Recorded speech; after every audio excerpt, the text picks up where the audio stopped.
श्री महालक्ष्मी नमः।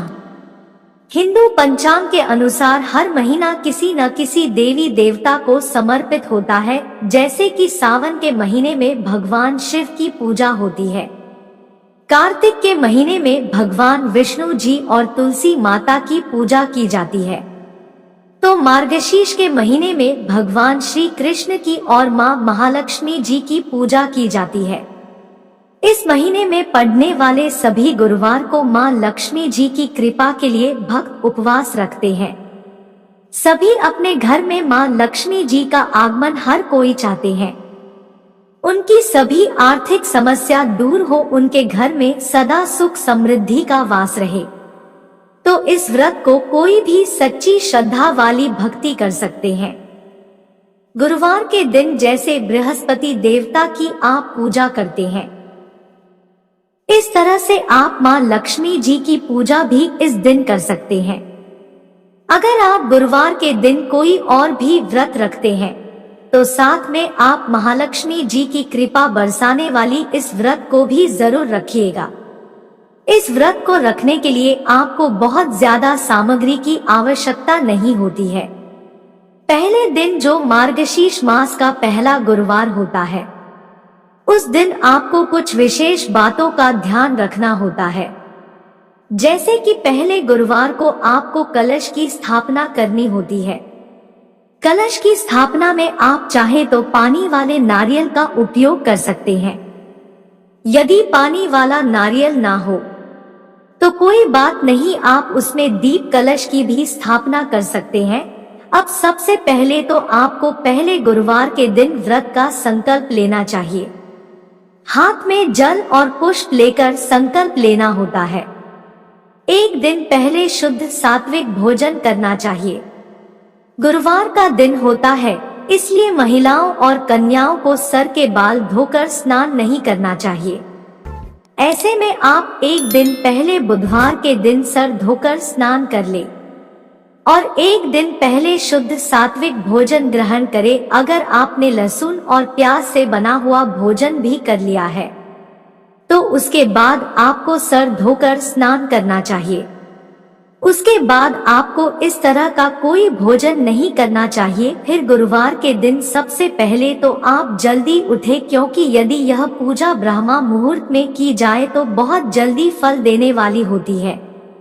आपकी जो भी आर्थिक समस्या है वह भी दूर हो जाती है। लेकिन अगर आप ब्रह्मा मुहूर्त में ना भी उठ पाए तो सूर्योदय से पहले उठकर आपको यह पूजा करनी चाहिए। सुबह जल्दी उठकर स्नान आदि से निवृत्त होकर स्वच्छ वस्त्र धारण करें। अपने घर को बहुत अच्छे से साफ सुथरा रखें। घर के मुख्य द्वार को गंगाजल और जल से साफ करें, क्योंकि इस पूजा में आपको अलग से चौकी की स्थापना करनी होती है। तो जहां पर आप चौकी स्थापित करेंगे वहां पर अगर संभव हो तो आपको गाय का गोबर मिल जाए और थोड़ा सा आपको वहां पर गंगाजल से पोछा भी लगा सकते हैं। उसके बाद चौकी की स्थापना आपको करनी होती है। आप थोड़ी सी रंगोली उसके आसपास जरूर बनाएं। अपने घर की मुख्य द्वार पर भी अबीर और गुलाल से रंगोली बना सकते हैं। अधिकतर लोगों के यहाँ तो इस व्रत में चावल को पीसकर उसके पेस्ट से बनाई जाती है। अगर आपके यहाँ भी यह परंपरा हो तो आप भी उसका पालन अवश्य करें। सुंदर सी डिजाइन बनाकर और मां लक्ष्मी जी के चरण चिन्ह को भी आप इस दिन जरूर बनाएं। अगर आपके चरण चिन्ह नहीं बनाने तो आप स्टिकर भी लगा सकते हैं और मां महालक्ष्मी जी के चरण चिन्ह की स्थापना करके अगर आप पूजा करते हैं तो बहुत ही शुभ होता है। इस व्रत के लिए सबसे पहले तो आवश्यक पूजन सामग्री में जान लीजिए कि आपको आवश्यकता होगी एक चौकी की महालक्ष्मी जी की प्रतिमा या तस्वीर की। भगवान विष्णु जी भी मां लक्ष्मी जी के साथ पूजा की जाती है, क्योंकि जिस घर में भगवान विष्णु जी के साथ मां लक्ष्मी जी की पूजा होती है उस घर में मां लक्ष्मी जी का जल्दी ही वास होता है और उनका शुभ आगमन होता है। कोई भी पूजा विघ्नहर्ता भगवान गणेश की पूजा के बिना अधूरी होती है, तो भगवान गणेश की मूर्तियां तस्वीर आपके साथ में चाहिए। और चौकी पर बिछाने के लिए कोई भी लाल वस्त्र, पानी वाला नारियल, माता को उड़ाने के लिए लाल चुनरी। अब आज के दिन अगर आपको नई धान की बालियां मिल जाए तो वह भी आप रखे, सरसों के पीले फूल मिल जाए तो उन्हें भी आप रख ले। कुछ ना कुछ हरियाली मंदिर में आपको जरूर करनी चाहिए। इसके अलावा धूप, दीप, अक्षत आज के दिन जो अर्पित किए जाते हैं वह रंगे हुए अक्षत होनी चाहिए। जैसे हल्दी से पीले हुए अक्षत आज के दिन माँ को चढ़ाए जाते हैं, और क्योंकि अष्टदल कमल भी बनाते हैं इस दिन तो जो दीप प्रज्वलित करते हैं, पहले आप थोड़े से चावलों को हल्दी से रंग लीजिए, उन्हें सुखाकर फिर उनके ऊपर ही आपको कलश की स्थापना भी करनी चाहिए। इस व्रत में एक और खास बात का विशेष ध्यान रखना होता है कि हर गुरुवार को आपको माँ लक्ष्मी जी को अलग अलग व्यंजन का भोग लगाना चाहिए। जैसे कि आपने पहले व्रत माँ को खीर का भोग लगाया है, तो अगली व्रत में आप सब्जी, पूरी और हलवे का, उससे अगले गुरुवार को आप आलू या लौकी के हलवे का या खीर बनाकर उसका भोग माँ को अर्पित कर सकते हैं। तो जो भी आप व्यंजन बनाना चाहे वह शुद्ध सात्विक होना चाहिए, साथ में कुछ मीठा भी माँ को जरूर करें। तो सभी गुरुवार जो भी आप भोग लगाएं वह अलग होना चाहिए। अगर आप नारियल की स्थापना करते हैं तो नारियल को माँ लक्ष्मी जी का प्रतीक मानकर भी पूजा कर सकते हैं। जैसे कई बार आपके पास अलग से माँ लक्ष्मी जी की प्रतिमा या तस्वीर नहीं होती है, तो अक्सर कई लोग क्या करते हैं कि पानी वाला नारियल जो होता है इसको लाल चुनरी उड़ाकर उसी का श्रृंगार करके, लाल चुनरी और जो भी सुहाग की सामग्री होती है उनका पूरी तरह से श्रृंगार करके उन्हें को माँ लक्ष्मी जी का प्रतीक मानकर उनकी पूजा करते हैं।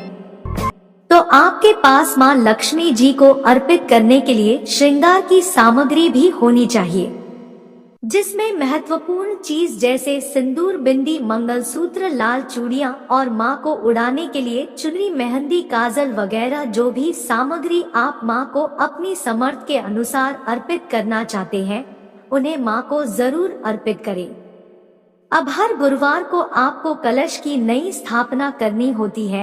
हर गुरुवार को आप यदि सामर्थ्यवान है तो आप पानी वाला नारियल कलश के ऊपर रखें, नहीं तो दीप कलश की यानी कि पानी वाली नारियल की जगह पर आप दीपक जला सकते हैं, उसकी स्थापना कर सकते हैं। और दूसरी बात यह कि कलश का आपको जो विसर्जन है वह अगले दिन ही कर देना होता है।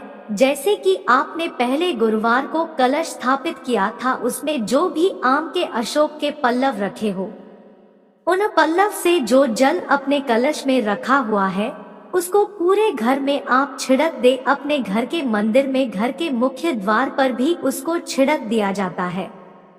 बाकी बचे हुए जल का विसर्जन अगले दिन सुबह सुबह स्नान करने के बाद अपने घर की किसी गमले या किसी पौधे में आप उसे अर्पित कर सकते हैं। उस जल को विसर्जित कर दिया जाता है और फिर अगली गुरुवार को फिर से आपको एक नए कलश की स्थापना करनी होती है।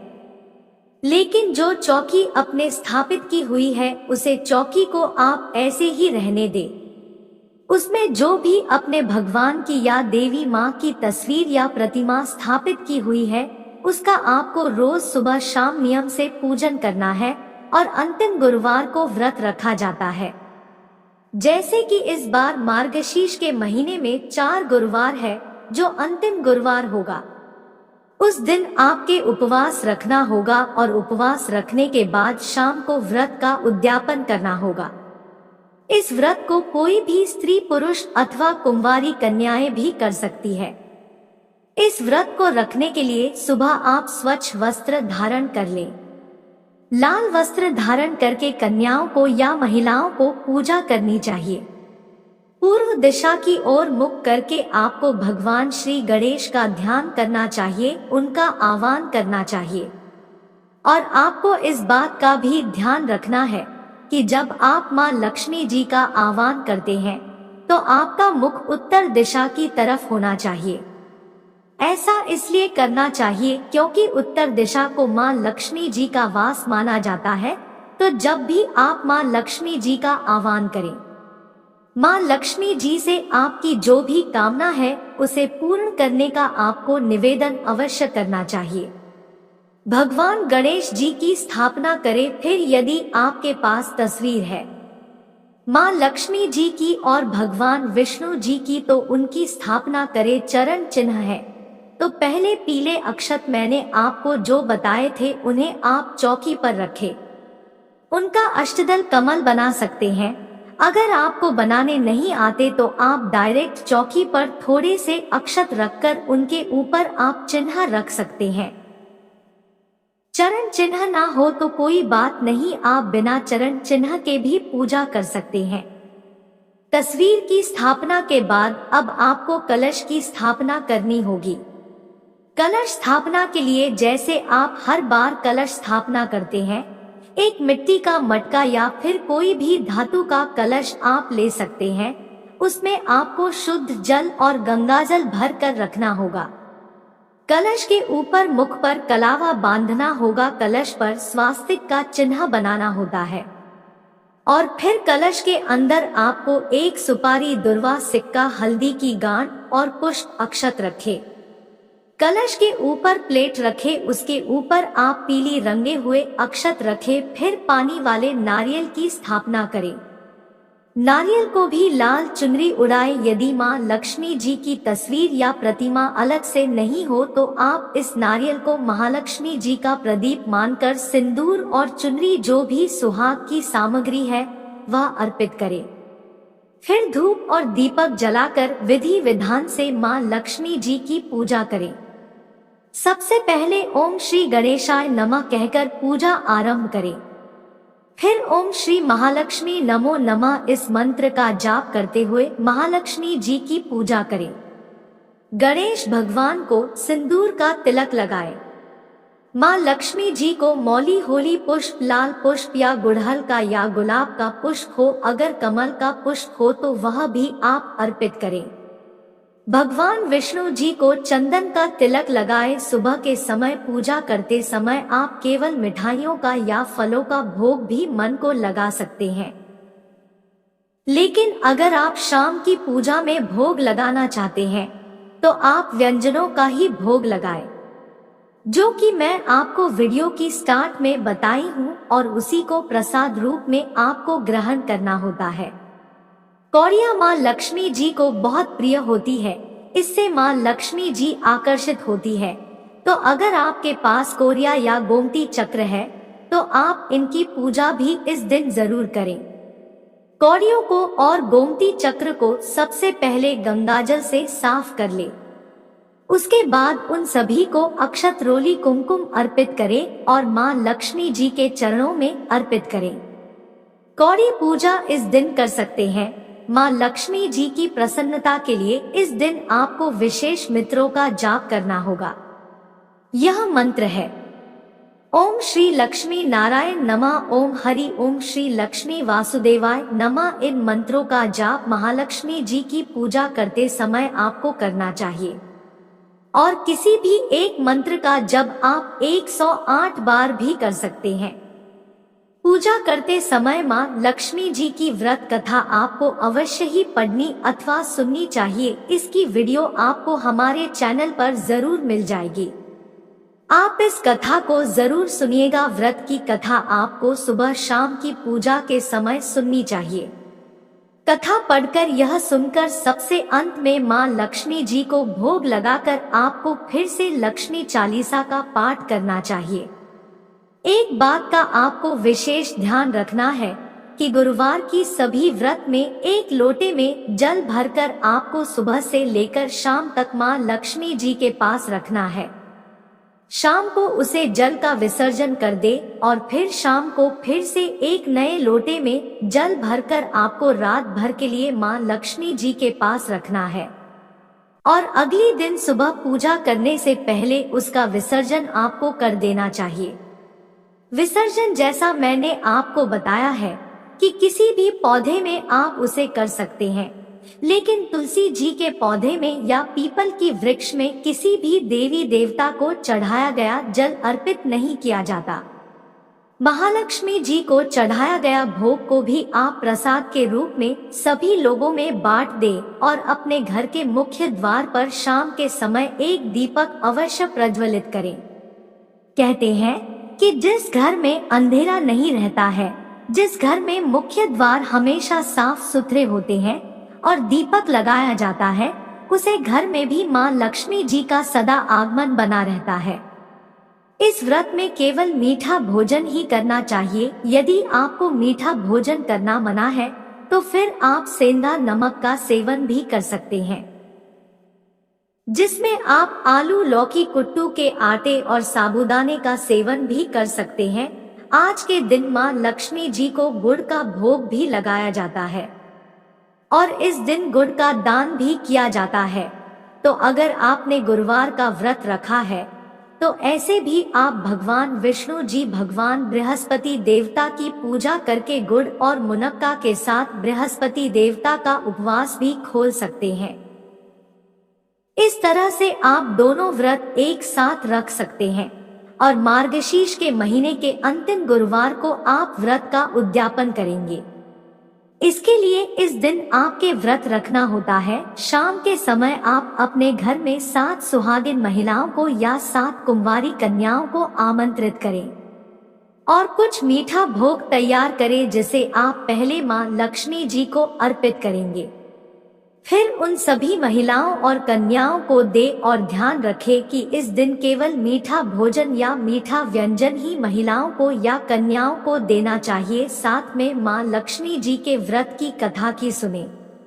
सुहागिन महिलाओं को श्रृंगार की कोई सामग्री जैसे चूड़ी, बिंदी, मेहंदी आप उन्हें उपहार में दे सकते हैं और फिर उन सभी से आशीर्वाद लेकर आपको उन्हें विदा करना चाहिए।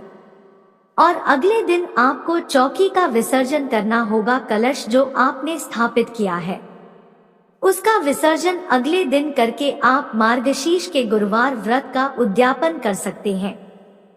उद्यापन के दिन यदि आप मंदिर में दान करते हैं तो बहुत अच्छा है, नहीं तो आप किसी भी निर्धन व्यक्ति को या निर्धन सुहागिन महिलाओं को भी दान में दी जाने वाली सामग्री जैसे कि वस्त्रदान वगैरह भी आप दान कर सकते हैं, क्योंकि दान के बिना कोई भी व्रत पूर्ण नहीं माना जाता है। इसलिए आप अपनी समर्थ के अनुसार इस दिन दान दक्षिणा अवश्य दें। इसके साथ हमारे चैनल पर गुरुवार के दिन मां लक्ष्मी जी की व्रत कथा के साथ साथ गुरुवार व्रत कथा और मार्गशीर्ष मास के महत्व की कथाएं भी आप हमारे चैनल पर हर दिन नियम से सुन सकते हैं। आज की वीडियो और यह जानकारी पसंद आई हो तो चैनल को सब्सक्राइब कर लीजिए।